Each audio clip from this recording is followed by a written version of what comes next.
to have Dr. Sarah Schlesinger Hirschfeld, who is currently an associate professor of clinical investigation at the Rockefeller University and the chair of the Institutional Review Board and senior physician at the Rockefeller University Hospital, as our guest.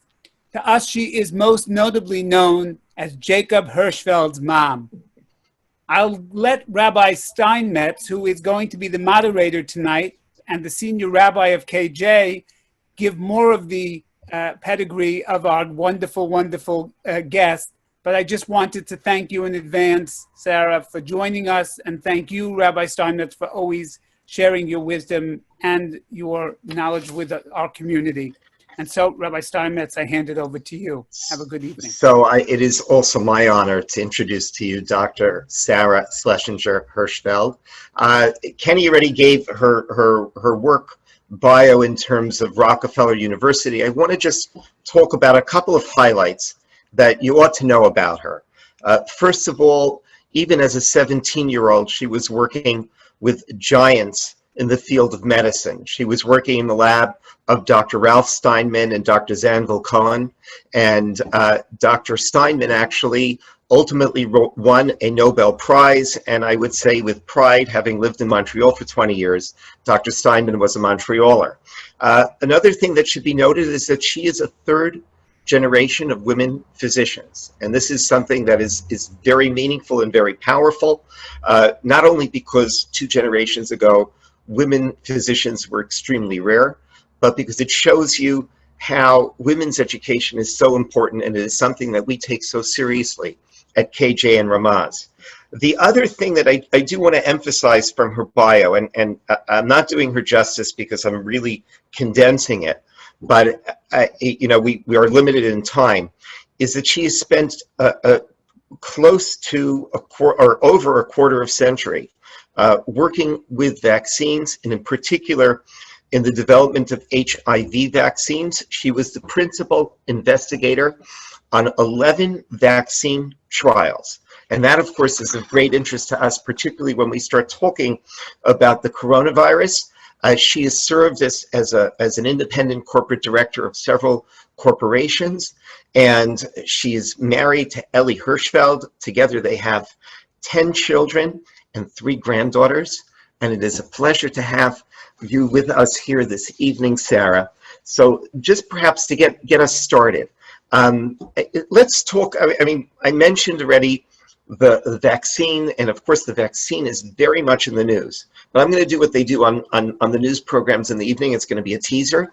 We're going to get to vaccines soon, because everyone's been talking about the news from Moderna, and there's also this release from Morgan Stanley that talks about the 6 top companies that are working on vaccines and how quickly they could come. But I want to really talk just about the basics. How is the coronavirus spread?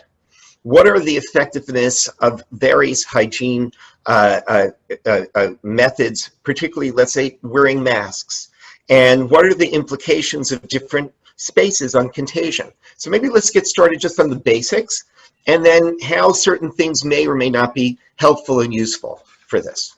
So first of all, thank you, Rabbi. Thank you, Kenny. Thank you first for having me here and for the very kind introduction. Kenny, it's wonderful to see you healthy and back in the community.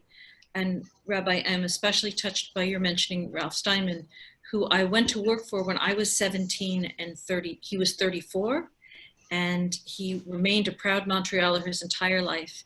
And I had the opportunity to visit his mother there several times. We go to Montreal for a variety of reasons, but it was always home to him. So that really resonates with me in a way that's very meaningful. The coronavirus is a respiratory virus. And a respiratory virus means it's a virus that is spread from when we breathe.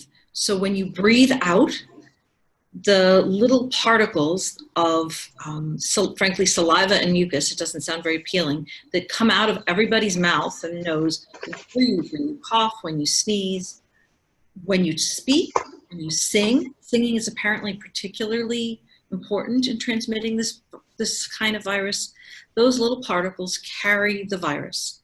And then other people can breathe them in if you're talking face to face, if you are in the same room, in a variety of different circumstances. And I'm going to get to that momentarily. The particles also land. So they fall to the ground and they land on surfaces. So they land on all different kinds of surfaces. You know, you can imagine they land on tables, they land on doorknobs, they land on the ground, and the virus can survive on those surfaces for different amounts of time. And in different conditions. And so when somebody touches one of those surfaces, you can pick up the virus. The virus has to get to the nose, mouth, or eyes, or perhaps the ears, but I think the ears are questionable. And the way it does that is either by breathing it in or by the person who's becoming infected having touched something, having it on their hands, and then touching their eyes, nose, mouth, etc. And so the primary prevention for the spread of the virus is to interrupt those processes. And so it's a very, primitive is the wrong word because that somehow has a bad connotation, but it's a very basic kind of methodology. And it's the same sort of methodology that's used to prevent the spread of influenza, prevent the spread of other coronaviruses that cause cold. There's a whole long list of the respiratory viruses. And these are not exciting, they're not high tech. They existed 100 years ago, 150 years ago, but they work. And that's the really good news. So when one person is infected, the number of people that they infect depends on a whole host of factors. And that's called, you may have heard the term R naught, and naught is the subscript 0. So if one person infects more than one other person, if the R naught exceeds 1, there's an epidemic, and the epidemic grows. And if it diminishes below the level of 1, then the epidemic extinguishes itself. So it's very hard to determine. There's no objective R naught for any given virus because it depends on the ambient temperature, the light, and a whole bunch of other conditions. But if you say that approximately the R naught of this virus, which it appeared was about right, was 1.2 to 1.3 in the beginning of the epidemic in the US, hand washing reduces that by about 50%, which is a lot, right? Wearing a mask reduces it by about 55%. So it's really unfortunate that the covering of faces and the wearing of masks wasn't adopted sooner. If it was, we'd probably be looking at a very different epidemic. And, you know, Jacob and Ellie and I were out for a walk this afternoon, and, you know, you see most people wearing masks, but you see a certain number of people not wearing masks. And wearing a mask is one of those things that you have to do right, as is hand washing. So having a mask around your neck and not around your nose and mouth, it doesn't help. With it down over their nose, up over it, doesn't help. It has to cover, you know, the area of interest. And that's hard. It's not easy. All of these things are easy to say, and they're really hard to do. The social distancing, which we talked about, you know, being 6 feet apart, 6 is an arbitrary number. And nobody really knows what the exact right answer is, but it's clear if you're at least 6 feet apart, even if you don't have your face covered, you're very unlikely to transmit it. And one of the things that I think is confusing is there have been several studies that have been published in very good medical journals of how long the virus survives on different surfaces. But those are all in laboratory conditions with very high concentrations of the virus. It doesn't appear that the virus is transmitted by things like packages and mail. It's still probably a good idea to wear gloves or disinfect them because one is never sure. But those don't seem to be ways that the virus is being transmitted. For reasons that are not entirely understood, the virus is harder to transmit outside than inside. And, you know, this gets back when you talk about me being the 3rd generation of physician. I've said this on several situations like this, and actually at work. My physician grandmother, who graduated from medical school in 1923, when there were 4 women in her medical school class, had all of these habits that seem kind of odd to me. My grandfather, her husband, was also a physician. They washed their hands when they came in the house. They washed their hands after they touched money. My grandfather was particularly worried that we never drink from a public water fountain. He just said, they transmit tuberculosis. Now, I would no more knew what tuberculosis was I was a little girl. But he's right. Public water fountains are going to be a thing of the past. You don't want to be putting your mouth where somebody else put their mouth. You don't want to be putting your hand where somebody else put their hand. So all of this decontaminating, washing of hands, all of it's redundant, because if something's decontaminated, why do you need to wash your hands? It's because none of this is perfect. And so as you layer one layer upon the next, you start to really decrease the R naught, decrease the epidemic. You protect yourself, your family, and other people who are vulnerable. So as tedious and boring as all of these things are, and it's really hard to keep them up, the most important thing I'm going to tell you tonight is to do that. Right. Get a mask and wear it. Wear it when you're out. Keep social distancing. One of the things that worries me terribly, I see these runners running by with no masks and spitting and coughing, and I stay very far away from those people, and I would like them to wear masks. And you hear the governor say, wear a mask till you get to where there's no people. My own personal belief, and it would be an easier message to deliver, that when you're out, you should just have a mask on. In countries where that's the practice, they've had much more success intervening the epidemic. Right. And I just, I know there are a lot of people who want to talk about vaccines. Like I said, keeping that as the teaser. But I wanted to go one. I'm sorry? I've been doing that my whole life. I can talk about vaccines till longer than anybody wants to hear. We're going to get to vaccines. I'm trying to keep people in for a few more minutes. And tell your friends, come here now. We're going to hear about vaccines in a minute. But I do want to talk about, some of the issues that they do talk about poorly ventilated spaces. I mean, there's this one example of a super spreader event, which was a choir practice in California, which has three elements. First of all, singing, which really doesn't bode well for us in shul, because singing does increase the amount of saliva that people are exhaling, and it's poorly ventilated. And it's also prolonged exposure, where people spend a long time together, rather than in a park where you pass by quickly. Exactly. When the longer time you spend together with someone who does have that, the greater possibility you have of actually contracting the coronavirus. So if you could just comment for a moment on that, and maybe some strategies to deal with that. Right. So you bring this up. What all of this information that I'm conveying to you and that you're conveying, Rabbi, obviously you're very well read in this area. I was very impressed by the paper you sent me about T-cell immunity, because that's one of my very favorites. Everybody's talking about antibodies, but I think the action for this virus is in the T-cells. We don't know, this virus didn't exist, or we didn't know that it existed. It didn't exist in humans as far as we know 6 months ago. So the amount of information, how the scientific community has gotten together, and the explosive growth of information about this virus is something about which I'm very optimistic. But the way we've learned about how it's transmitted is from these super spreader events, particularly from what happened at in this particular place at this particular time.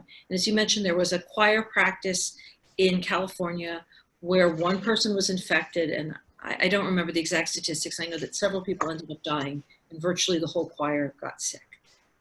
And I think that does unfortunately warn us about shul.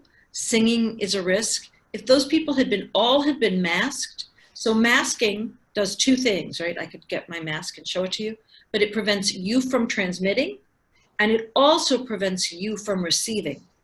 So one of the other problems that I failed to mention when we were first talking, which was the key event in why this event in California happened, is people who are asymptomatic, who feel completely well, who have no way of knowing that they're ill, can be shedding abundant amounts of virus. Some of those people will go on to get sick 2, 3, 4 days later, and some of those people won't.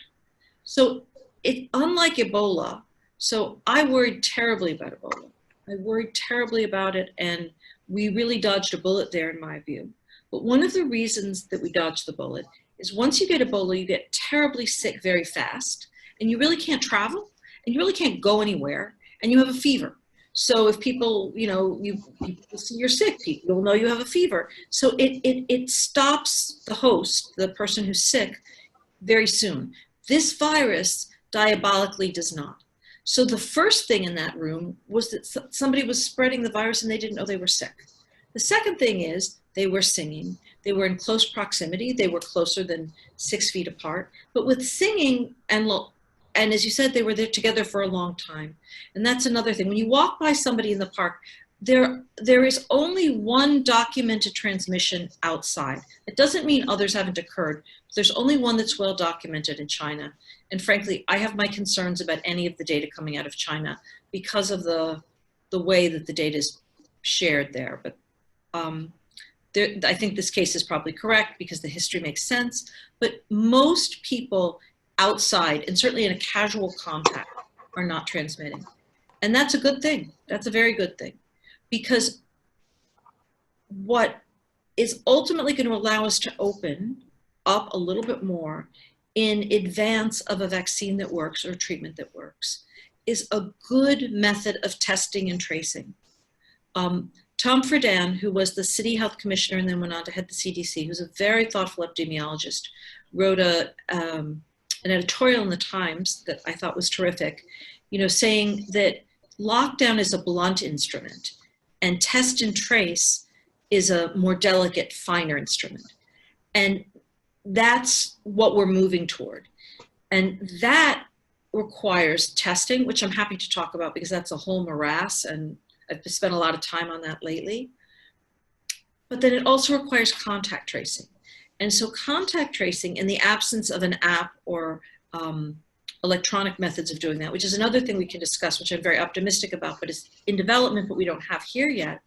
Contact tracing is another one of these old methodologies that was used in my grandmother's day, and the New York City Department of Health is one of the world's experts in doing that. And that is, you get sick, it gets reported to them, they reach out to you, and they sit down with you. They call these the disease detectives and figure out who you've been in contact with in this case, the last 48 hours. But they're only asking about people you've been in contact with for more than 15 minutes, not less than that. So in South Korea, for instance, there's an app on your phone that will let you know if you've been on the M72 bus at 3 o'clock in the afternoon and there was somebody on that bus who was infected. It lets you know anonymously, you don't know who that person is, they don't know who you are, but it lets you know and it says you need to go and get tested. But we don't have that in place. And so for right now, it's the old-fashioned method of people asking, but they're not asking about any contact less than 15 minutes. Right. Well, there's a lot of questions popping up. Before we even move, I know that some of the earliest questions were about vaccines, but people are asking about the usefulness of goggles and the usefulness of gloves. Do you care to comment on that? I'm happy to comment on that. I think that I don't know any data on the usefulness of goggles. So again, this is one of those issues, and I started to talk about it and then I distracted myself with something else, that there's data on what's important for healthcare providers. People who are in contact with people who are likely to have or are known to have COVID. And they have to wear what PPE, the personal protective equipment that we talk about, what they need, because they're getting bathed in the virus. I mean, they are, it's coming at them and they have to be protected versus somebody who's walking in the park. So I actually think goggles seem like a great idea. I haven't seen any data about them, but I don't think they're realistic for people who are just walking around. You've seen the face shields for people who are healthcare workers, or I've seen some people in stores who are working at counters wearing them. And I think those probably make a lot more sense than actually goggles. Because again, how you wear these things all the time, and particularly it's getting warmer outside, becomes an issue. But protecting your eyes is an important thing. And one of the earliest measures that was proposed by the CDC is don't touch your face. Well, it's like saying, don't think of the elephant in the room. It's really hard to not touch your face. And I wear glasses, and so I'm forever adjusting my glasses. And sometimes I think it's better to wear contact lenses, but then you're touching your eyes. Oh, yeah. I don't know. Rubbing your eyes, yeah. Rubbing your eyes, that's worse. So, try not to touch your face, but I don't know how many of us can do that. So if you're in an area where you're likely to be exposed, I don't see anything wrong with goggles, but I'm not aware of any data that really supports that. Gloves are an interesting issue.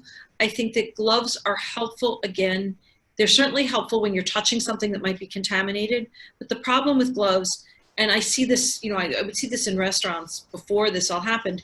If they're not used properly, they're worse than no gloves at all.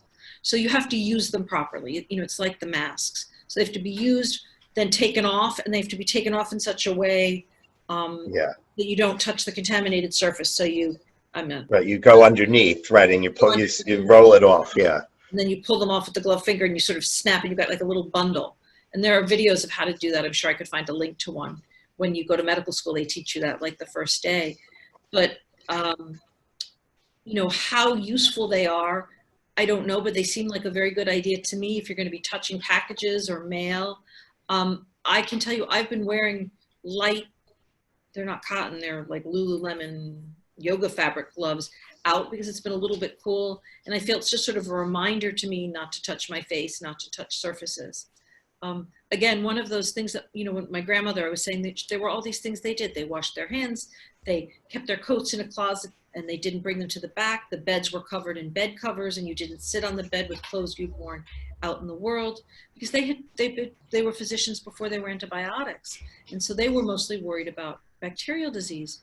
But all of those methodologies that work to not bring a germ, a microbe into your house, they're tried and true, and they've worked since the time of Hippocrates. Open your windows. Light and air are really bad for viruses and really good for us. So all of those things help. So there's a lot of questions, but what I'm going to do is I'm going to move forward first with a couple of our topics, because I want to sort of have a mix of topics, and maybe we'll come back to some of those questions. I'm going to, again, keep the vaccines just towards the end because that's the exciting part. But let's talk a little bit about treatments. The feeling is that remdesivir has an effect, there is, and that's been proven and accepted. I wanted to know, and because you have a background in HIV, and you probably know also that I knew the late Dr. Mark Weinberg. I don't know if you ever came across Mark, and he was actually the president of my previous synagogue in Montreal also. And taking remdesivir what is the process of perhaps creating a drug cocktail to work together like it works on HIV? So people, there are many promising lines of investigation. And one of the things that, you've probably all read this in the papers, that I think is really wonderful is that there has been this worldwide collaboration and effort to work together to move these things forward in ways that previously unheard of. In addition to that, many of the regulatory hurdles have been lifted because of the urgency of the situation, which is mostly for the good. We have to be careful that they don't get lifted too far, though. There's a reason that they're there. So vaccines are one thing that they're the holy grail. A vaccine is what we need. And I'm also a vaccinologist in the interest of full disclosure. Then there are what's called chemotherapy, even though it's not cancer chemotherapy, but drug therapy like we have for HIV, remdesivir, which I'll come back to. And then there are biologics.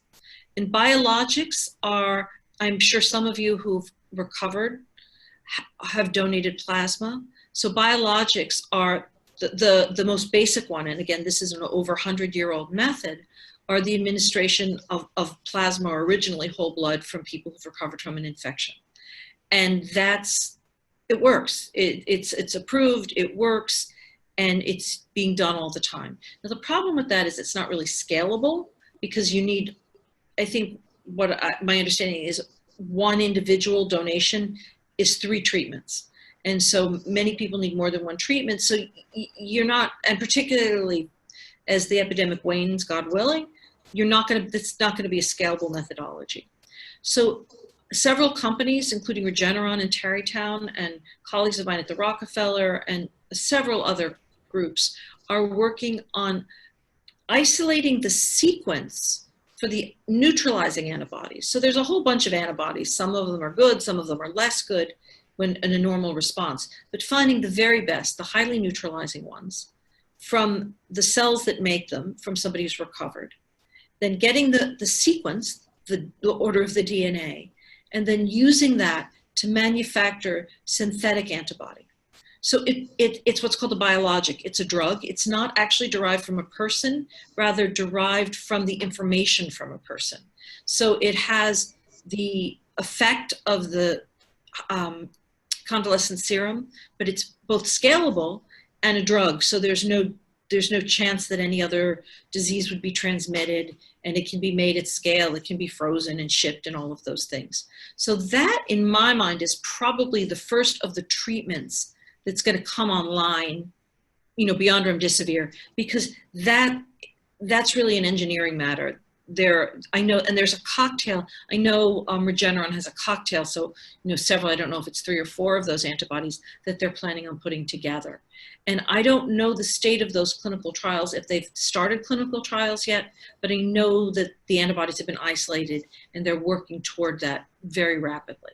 So, and there's in the level of effectiveness, I mean, would it be a penicillin type of effectiveness, or would it be like the Z-Pack that you get, or whatever, I forget what you get when you have a common cold? Right. So, well, first of all, you shouldn't get a Z-Pack for a common cold. Not the Z-Pack, it's the other thing, the other package. Tamiflu for influenza. Right, the Tamiflu, right. But antibiotics should never be taken for viral illness. No, I know. Though a Z-Pack is being used in combination with chloroquine and zinc, and seems to show some promise for this, even though people are not as enthused about chloroquine as they were. I think that it shouldn't be abandoned, and it's not being abandoned. So, because there's a very reasonable mechanism why it might. So what exactly, we don't know. And not only I don't think anybody thinks it's going to be a magic bullet. It's not going to be, you know, it's not a penicillin. It's not going to be penicillin, but we could be wrong. They could be pretty good, but they also could be used for prevention.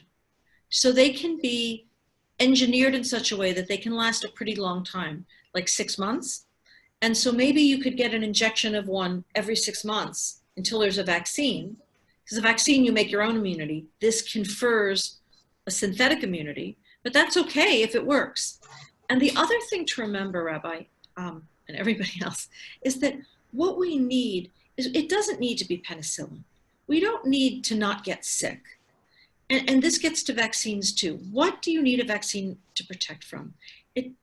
No vaccine that I know of protects from infection. There's almost always a few rounds of infection when the microbe encounters the host. And then that helps to boost the vaccine's immunity. The immunity gets, the memory kicks in, the vaccine helps the person to make a response, and the bacteria or virus gets killed. You hope it will protect from disease, but really what we needed to protect from is severe disease and death. So if you could use one of these, so either the monoclonal antibody therapy or something like remdesivir, perhaps combined with something else, and administer it early, and it could prevent the people from getting severe disease and dying, that would be fine. That would be enough for now, I think. You know, there's a little bit of Dayenu, you know, let it be enough. You know, don't know. Right. My predecessor as IRB chair at the Rockefeller is a very distinguished scientist named Emil Gottschalk, and he invented the meningococcal vaccine. I like to say he's the only person I know who made a vaccine that's in my children. And when he was my mentor, when I was doing all this FDA work, I would come to him and ask his guidance, and he would look at me with a very serious way, and he's a German accent, and he would say, "Don't be greedy." I don't have a good German accent. He wasn't talking about any financial kind of greed, but rather, don't ask for too much from the FDA. Ask only for what you really need. And what we really need here is protection from severe disease and death. And I'm very hopeful that these monoclonal antibodies in combination may provide that. They may be better than that. But if they do that, that will be enough to allow us to be back in shul. I mean, people get flu every year. We risk that. What we can't risk is the severe complications, right? So you asked about remdesivir, and so remdesivir is very promising, and it's only been tried in people who are quite sick. And what it did was it shortened the duration of their illness. So if you're somebody who's quite sick and it shortens the duration of your illness, that seems sufficiently important to take the drug. But it's also very important because it shortened ICU stays, which takes burden off the healthcare system, and it probably, though not, they weren't powered to determine this, prevented people from progressing to more severe disease. So if it were given earlier, that hasn't been tested yet because the drug was used in the more emergent situation, it might help to prevent progression to severe disease. And it could be I mean, it targets one part of the virus's replication mechanism, and it could be paired with a drug that targets another one.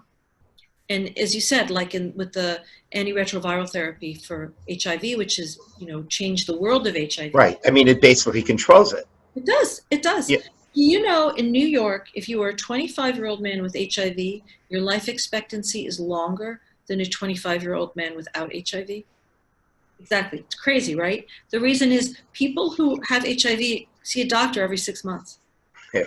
So they get screened for all the other things. They get taken care of for all the other things.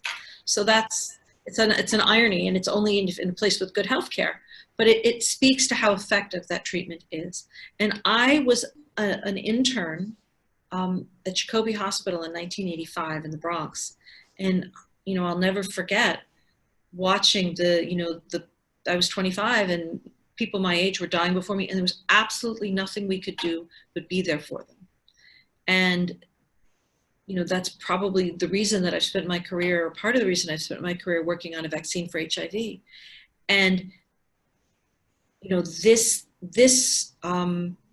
the treatment, the antiretroviral treatment, has actually, we still need a vaccine, but it has so changed the landscape of HIV, particularly in the developed world in this country, that you have to make the case for a vaccine in a very different way than we used to. So right, it's not as urgent. It doesn't feel as urgent. And it may be that too with coronavirus. Clearly a vaccine is what we ultimately need, but a treatment that would be sufficiently effective would be pretty good. That's very encouraging. And the biologics sound like that they're also doing, they've Yes. got quite a bit of advancement. But that brings us to the topic I think everyone's been sort of waiting for.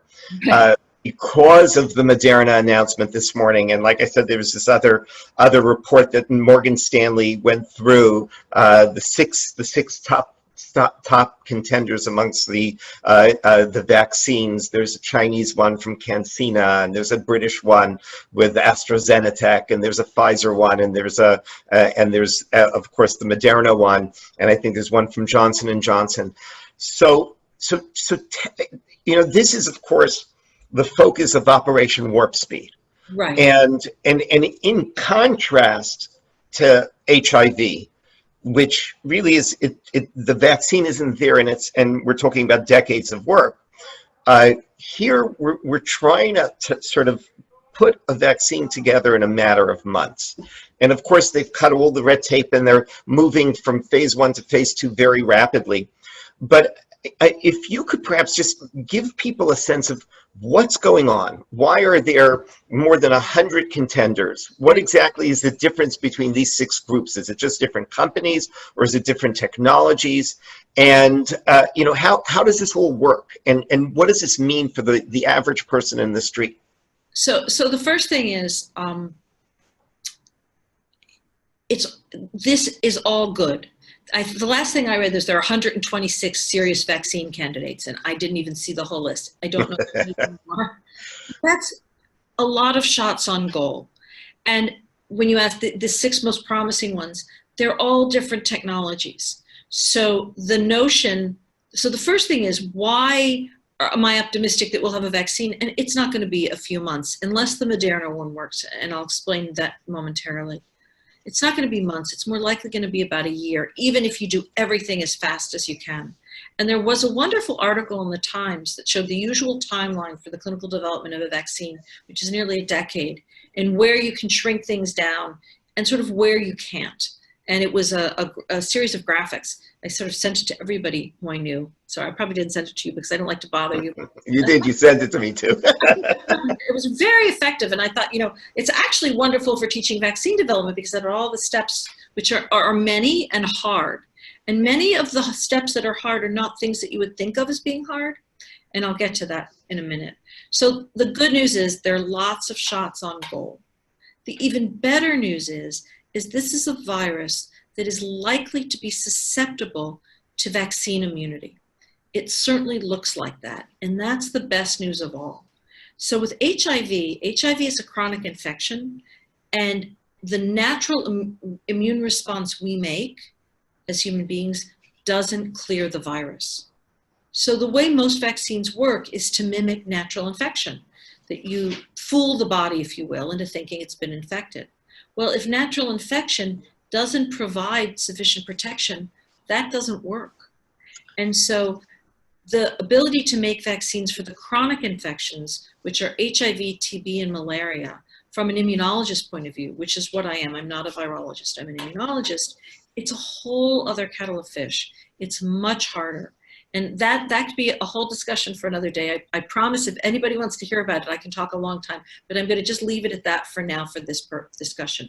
The good news about the coronavirus is it's an acute viral infection, like mumps, measles, and rubella, the vaccine preventable diseases with which we're familiar.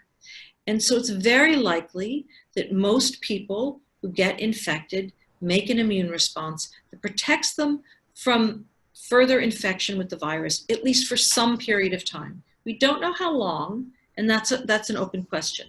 The other thing that's different about it from HIV is because HIV is a retrovirus, which means the RNA is transcribed backwards and there's no checking enzyme, it's just full of errors. Every time it replicates, there's all kinds of errors, and that means it's tremendously genetically diverse. It's changing all the time. And everything we know about this virus suggests that it's not. It suggests that it's sufficiently stable to allow it to be a good vaccine target. So that's wonderful. Those two things are definite positives. Now, there are many, many ways to make a vaccine. The most traditional way is to take the organism, like Jonas Salk did, grow it up, and then kill it in some way that preserves its shape and structure. So when it enters the body, it can't replicate, but its shape and structure are preserved in such a way that it elicits immunity. That has a lot of problems of being sure you killed it. And so more recently, there are more modern techniques that take the protein off the surface. So the spike proteins that you see in give it its name and you see in all the pictures. So that's one way of making a vaccine. That's one very traditional way. It's very hard to make proteins. It's an engineering challenge, and it's a challenge to then make them at scale. And so people have gone in the last 20 years to using DNA, which is the code for the protein, and RNA, which is which is also the code for the protein, to trick your own body into making the protein in the right shape. And that's what the Moderna vaccine is doing. The Moderna vaccine is an RNA vaccine. So it's basically the code from the virus in a way that's mutated so it's not infectious. And it tricks your body into making the protein that would have been administered in a traditional vaccine. So it turns, which cell exactly ends up making it is a subject of great scientific debate. And there are people who spend a lot of time on this. It's a bit like the Talmud, There's a lot of detail and a lot of people who have very strong opinions about things that only a few of us really care about. So I'm not going to go that deep. But suffice it to say, the body sets up a depot where you're injected and makes the protein. And that protein is what immunizes you. And that's a wonderful thing if that works. It hasn't worked well enough that there is any vaccine licensed using this technology. So if it were to work, it would be wonderful, both because it's a coronavirus vaccine and because it would be proof of principle that the RNA works. And that's great because it's easy to make RNA. It's super hard, relatively easy. Nothing is easy. But compared to making the protein in the correct shape or conformation, it's much, much easier to make RNA. And it can be made much more cheaply, in much larger quantities, and at scale very quickly. So if that works, that is the only vaccine that could really be ready within the year. And that would be if everything went right. And I can't think of any vaccine development story that I know about where everything went right. But maybe we'll be lucky with this one. And even if everything doesn't go right, it will be available sooner than the others. So the data on this vaccine, which we've seen, is small numbers, right? It's 8 people, which is not a lot, but 8 people in the very beginning, that's the right size. And they're normal, healthy volunteers. And what they looked at was, did they make the kind of immune responses in their blood that we think people need to be protected? And they did. And that is hugely good news. But whether that will actually translate to protection is another question. that question has been addressed in animal models with rhesus macaques, and it looks like the Moderna vaccine protects rhesus macaques. The vaccine from Oxford, which is the J&J vaccine, I think, or I think that's AstraZeneca. AstraZeneca, right? It's AstraZeneca. Forgive me. I want to say the wrong company. These people get very sensitive about these. The AstraZeneca and the Oxford vaccine, that uses a viral vector. So that uses a virus, like a cold virus, that's actually, it's a chimp adenovirus that's been used in other vaccines, though I don't believe any are licensed, but it's been developed and is safe. And it tricks that virus using RNA into making buckets and buckets, if you will, of the relevant protein when injected. And though I haven't seen the data, I have heard that they also have good human immunogenicity data, because they had been sort of ahead, because they had been making this for something related, but were able to sub in the sequence for this virus. So they were using that technique, and now they were able to just put this right in. Okay. Exactly, put this right in. And so I hear that they have good human immunogenicity data, and they have very good macaque data that's been published. And the macaque is a very good model, and the macaques actually, so whether a model is what's called relevant or not is key. So the macaques actually get pneumonia, and this protects them from getting the pneumonia. Because it doesn't have to protect you from the sore throat or the sneezing, it has to protect you from the pneumonia. So I know that there's a lot of questions. I'm going to go. Kenny kept feeding me questions, and I haven't had a chance to even look at any of them. But we're going to fire away. So let's see. I asked you about goggles. We talked about the vaccine. We spoke about, so next one up. When cycling in the suburbs in groups, should you be wearing a mask? I think that's a layup. Yeah. Speak about travel, planes, and hotels. Can you travel safely? Okay, so let me go one step further. I say to all the people in my life who I love, every time you leave the house, you should have your mask. No matter what you think you're going to be doing, no matter what you think is going to be happening, just in case, have your mask. Even if you think, you're out in the country and you're going to go out for a walk in the woods. What happens if you fall and break your leg and EMS has to come? God forbid. But just always have your mask. And if you're biking and you're out someplace and you're not with a lot of people and there's nobody else there, okay, take it down. But otherwise, wear your mask. You anticipated the next question was whether if you're 10 feet away from people in the park, do you have to wear your mask? And presumably not at that distance. Not at that distance, but you see, I think this is where the messaging gets very complicated, because if you really are 10 feet away or 12 feet away, no, you don't need it. You're not going to get it, or you're not going to give it to them. But what happens when the runner comes up behind you? It happens. I mean, I'm in Central Park a lot. There's a lot of people there. And so my own feeling is, and this is all judgment, and all of us are making decisions about risk and what we're willing to do. And as things open up, we're going to be making more decisions, and people are going to have various different views on these things, and that's going to be okay. But we're going to have to figure out how that works. So, if you're more than 6 feet apart, you don't need a mask. That's what the CDC says. But I personally would have one on, but the person next door to me might not. So how we negotiate all of that is another challenge that I'm not expert on, but I'm aware that it's a challenge. And I think kindness and respect is the underlying message there. I don't think that requires any great expertise beyond that. Excuse me. Speaking about masks, is there one type of mask that you recommend? What are the differences? So I'm not, again, in the interest of full disclosure, I feel it's important to tell you what I'm really expert on, which is vaccines, these biologics. I'm pretty knowledgeable on the drugs, and I'm quite knowledgeable on testing. I'm not greatly expert on the masks. We clearly need to reserve the N95 masks still for healthcare providers. There is great difference in how much different masks filter, and unfortunately, the ones that are less comfortable filter better. So, ones that are heavy, like I bought one, I've bought several on Etsy, which is I don't have any interest in Etsy, but people take them, and I sort of took a bunch.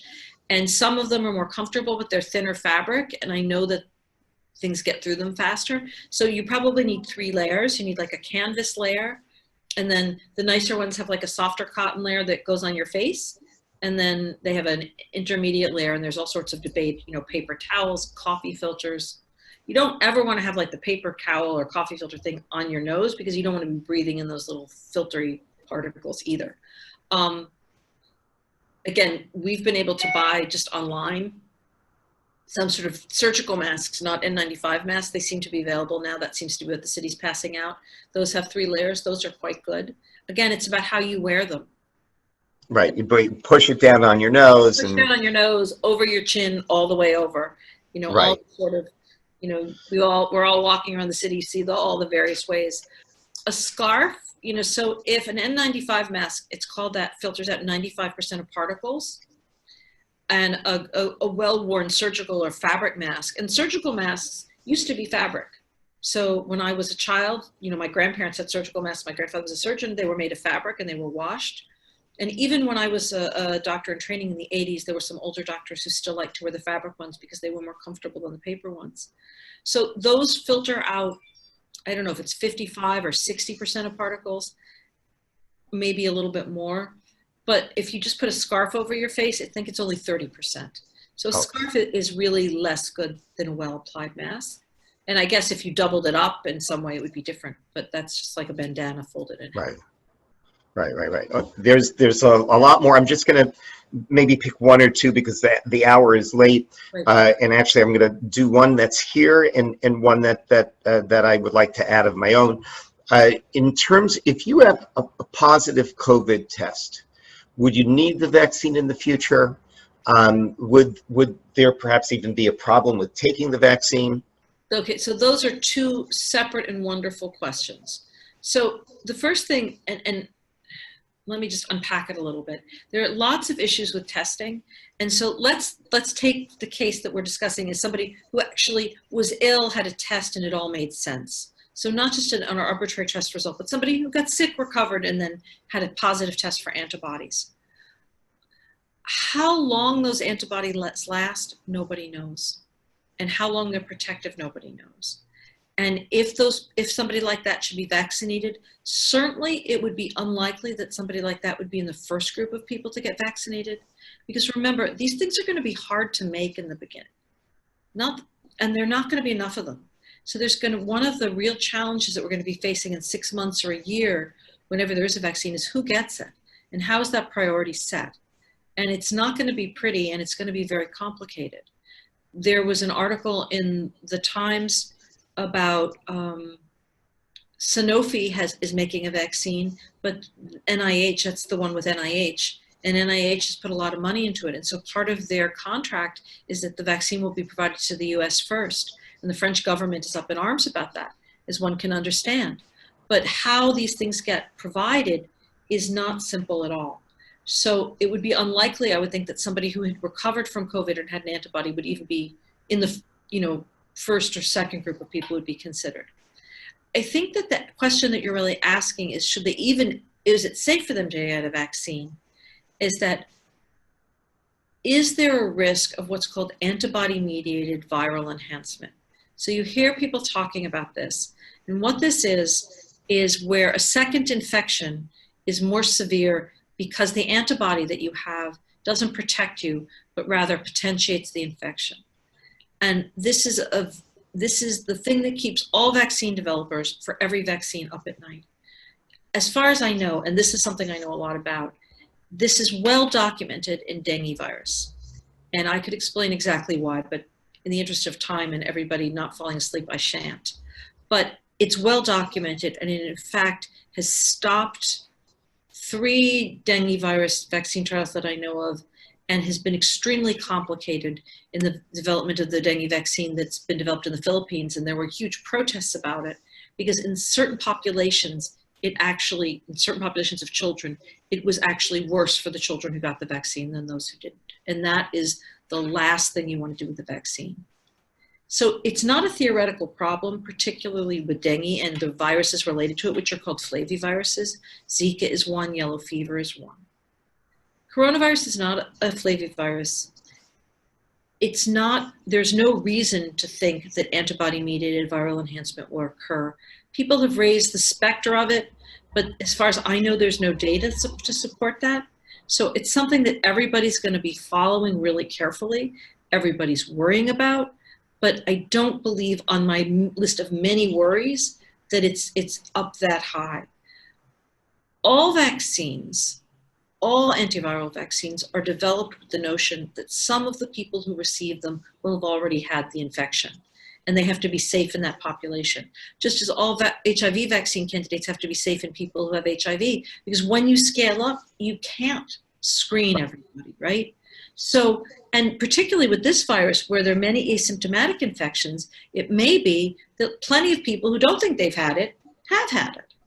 And even if you don't have an antibody, that lovely paper you sent me, which I had seen, T cells, which are not so easily detected, and nobody's going to be detected clinically, may be the relevant thing and not the antibodies at all. The antibodies work, but the T cells may work better. In reality, they no doubt work in concert together. So I don't think that somebody who's had it would be precluded from getting the vaccine and might ultimately want it, because we don't know how long natural infection provides protection. All of these are things that we're going to be learning in the future, and are going to be providing work for people like me for a very long time. I look forward to the day when we can worry about who's going to get that vaccine and who's not. With God's help, it's going to come soon. I think with God's help and a lot of hard work. Yeah, I think Kenny is probably still there. I think we probably should wrap up right about now. No. But I was just wondering, do you have any? All I have is people telling me that we could go on for hours because this is such an important and essential topic, and you are so covering it so clearly. And, we'll come right. Well, we can do this another time. We'll do it again. We'll have a part 2 for sure. You know where I live. I'm here. I had to chuckle. Kenny said, "Well, are you free on this night?" And I said, "Well, I don't know. Let me look at my calendar." I have to see if I have a party that night. Right, I have theater tickets. No, I'm quite flexible in the coming weeks.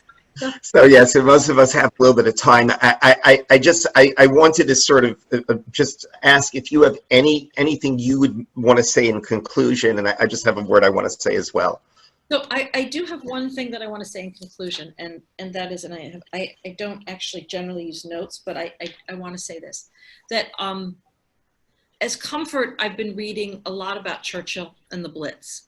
For whatever reason, I find the Blitz tremendously comforting, and I find Churchill comforting. You might remember that London was bombed 46 consecutive nights in 1941. So, I'm unhappy about being in my lovely home and apartment with plenty of food and water. People's homes were being bombed. Their families were being killed. They were spending nights in the underground and then coming up to everything destroyed. 46 consecutive nights. And it was the spring. It was June. And so at the end, during the Blitz, he had this quote, and I saw this, and it really resonated with me. And it said, this now is not the end. It's not even the beginning of the end, but maybe it's the end of the beginning. And I find that comforting, but I also find it heartening, because we have to remember it's not the end, and everybody wants to be out. I want to be shopping. Does anyone know if anybody remembers the movie Private Benjamin? It's a Goldie Hawn a long time ago. She went into the army and she's marching in the rain and she says, "I want to be a normal person. I want to go out for lunch." I don't know, somehow that line came back to me. I want to go out for lunch. But it's not time for that yet. Things are opening up, and that's wonderful. But we have to remember that the numbers that we're seeing reflect the infections from weeks ago. And we have to be very careful about how we open up and the kinds of risks we take, because we all know what this virus can do now, and it's not just the flu. And so I would recommend that we take heart and we take things slowly, one step at a time, and we have faith both in Hashem and in science, because science is going to get us out of this. Yeah, and that actually leads into my final words. By the way, when I broke my femur, I read that doorstopper of a book by Andrew Roberts, his biography of Churchill. Oh my God! I mean, it's a little detailed. Detailed. Yeah, I would say. but just, talking about where God is and where Hashem is. And it's interesting. I was on a panel a few days ago, who can remember when, and a reporter from the Jerusalem Post was asking, and he said, have been people asking you about where is God? And how does God allow this to happen? And I said, that's not really been the focus. But I will tell you what we have seen is where is man? And man is God's partner in creation. We are God's emissaries. And I want to say that medical doctors like you, and who are working so hard to help heal the community, you stand as God's representatives on earth. And for that, I want to thank you.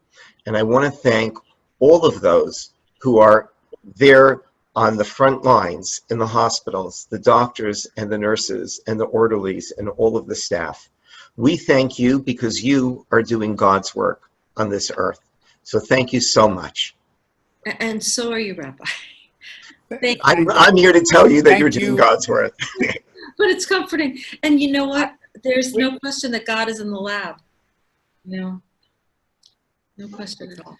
No question. This has been very enlightening. I've actually gotten several comments. We will be doing a part 2 because people who are on, a lot of people are asking. We will do absolutely. Sarah already agreed to it, and I know Rabbi Steinmetz is on board. So please, God, we will do I'm in. I would be honored. And you know what, Kenny? If you have the questions, if you send them to me in advance, I could prepare a little bit on the topics we're interested in. Wonderful. Great. So I will actually do that. We'll pre-send something out to people asking for questions. Absolutely. And we will address them as part of the Zoom. That's wonderful. I want to just let everybody know that tomorrow night, in the continuation of our celebration of Yom Yerushalayim, which is this week, we will have Rabbi Lookstein at 7:30 giving a Zoom on the Six-Day War, a twofold watershed moment for the Jewish people. It is sure to be something, again, not to be missed. Very different topic than tonight, but something I think that the community will be very interested in. And we have several other Zooms to follow. Please continue to be with us, share with us, go and visit the site. If you've missed some of the other Zooms that we've done, they really are exciting, interesting, and people really have asked us, and please do continue to cover various topics of interest. And Rabbi Steinmetz, Rabbi Lookstein, Rabbi Weinstock, myself, Jonathan Cannon, and others will work to make sure that we cover all of those topics for our communities. Wishing you a great night, and thank you all for being with us. Thank you. Good night, sir. Thank you. Good night. Bye-bye. Good night, sir.